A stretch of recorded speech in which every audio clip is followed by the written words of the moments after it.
All right, just want to show you guys just kind of a few basic things on the infotainment, just to give some of you an idea if you're out there shopping for a Hyundai Elantra N, or you're just kind of curious how the infotainment is. As we all know, in today's world, a lot of these physical buttons, volume knob, HVAC knobs are all gone. It's all digital.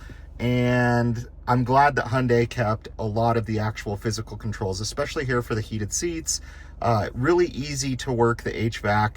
Honestly, a breeze. I'm so glad that Hyundai is not following the Volkswagen trend, although I think they're coming back around in bringing actual physical buttons, but just super easy to use, just super intuitive in terms of turning up heat, AC, all of that. Just kudos to Hyundai for leaving still a lot of physical buttons. Some of it I like, some of it I don't like, and some of it I think could be a little bit more intuitive.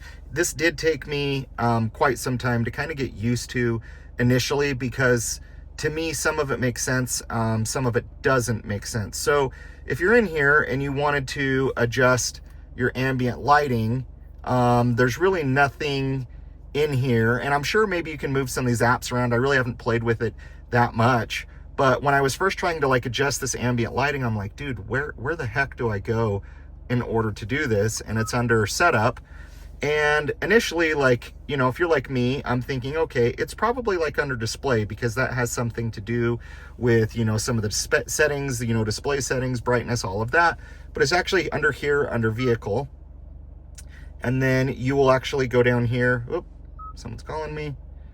You will come down here to lights. So this has different things like your headlight display and other things in there, welcome light, all of that. But right under here, ambient light. And then here you can adjust your color. You can link it to a drive mode. You can adjust the brightness. So if you're in here and you want to adjust the color, they already have kind of some pre-selected colors, or you can kind of set your custom color, which I think is cool. And you have this wheel here. And a lot of these aren't showing up just because of my camera settings, but that's how you would do it. And you can set custom color and kind of go to it like that. But initially, I kind of wish Hyundai would have put it under display. I wish it was maybe a little bit easier to navigate that, but it is what it is. It's not horrible. Under N mode, one of the things that I think that's really cool under here, and sometimes I forget, down here, you have the option to slide it over. You can adjust all of these to different things that you'd like. Instead of oil temp, you could do your PSI and different stuff. But over here, if you slide it over here, one of the things that I have not seen other sports cars do is, especially with rev match, that it's not like most cars today, it's on and off with rev match. It's you get one or the other. But this has the ability of how aggressive you want the revs on the rev match to match up with the car. So you can downshift really easily, makes it really nice. I will say that from the N mode and customization of it, this really is so good in terms of all the options you have, from exhaust to rev match to suspension, TSC to E, electronic, your limited slip, to steering, and to engine over there. They really do a good job. Over here, you can activate launch control. You can adjust all of your different settings of, how many RPMs you want it to shift at, and all sorts of stuff. So definitely, I think there's some cool kind of tips and tricks in there. I think there's some consolidation that, definitely could happen with these. I haven't tried. Can I move some of these around? Okay, so there we go. So that's how you kind of do that. What I wonder is, let's see. Yeah, so I could adjust some of these around, in the order. I could, let's see, move this up there. I don't need some of the other stuff. Climate, they have the option to do it, if you're in here.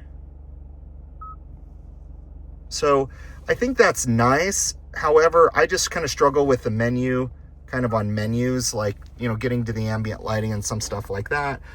Phone projection, I think that's kind of an odd way to label it. HD radio data, quiet mode. I think, in my opinion, the infotainment could have been just a little bit more user-friendly, a little bit more simple, and a little less menu on menu type of stuff. Under here, under media, obviously you can have Bluetooth, different things that you have on there, notifications, all of that.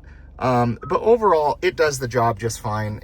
There are a couple, unique things that they have in there, but one of the best things that I really enjoy is just I don't have to go into, like when I was in my Volkswagen Golf R, I had to go into the infotainment to put it in the most, aggressive settings, or I had to, press the R button on the steering wheel. I just really like how Hyundai does it with these end badges. But overall, that's just kind of the infotainment. I applaud Hyundai for still having the physical buttons. It just makes it so much easier. I don't find myself having to use the touchscreen very much. I have my wired Apple CarPlay, which isn't bad. Honestly, wireless Apple CarPlay in any car that I've had has been horrific. So the fact that it's wired, I actually like it. I don't mind it.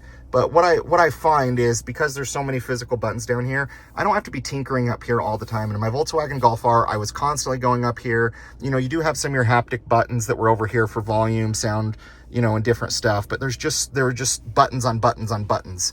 But I don't, even though I'm not a huge fan of the infotainment, the layout, and the menus on menus, I don't find myself having to use it very often. And that's a good thing, because it means Hyundai has done their job of the core basics of what you need. Doesn't distract me from driving, keeps me more safe. But anyways, guys, those are just a couple things, from the infotainment, or things that, I mainly use. I'm mainly in the N mode, or I'm adjusting my ambient lighting. I've already got my speakers and my bass and everything set up to exactly where I need it to.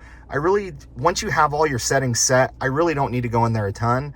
But those are just a couple of the areas that I use more often than not. If you guys have this car, let me know your thoughts on the infotainment, what you like, what you don't like. If you're shopping it, what questions you have, maybe the community here can answer it for you. I'm Austin. This is Gone in 60. Thank you guys for watching.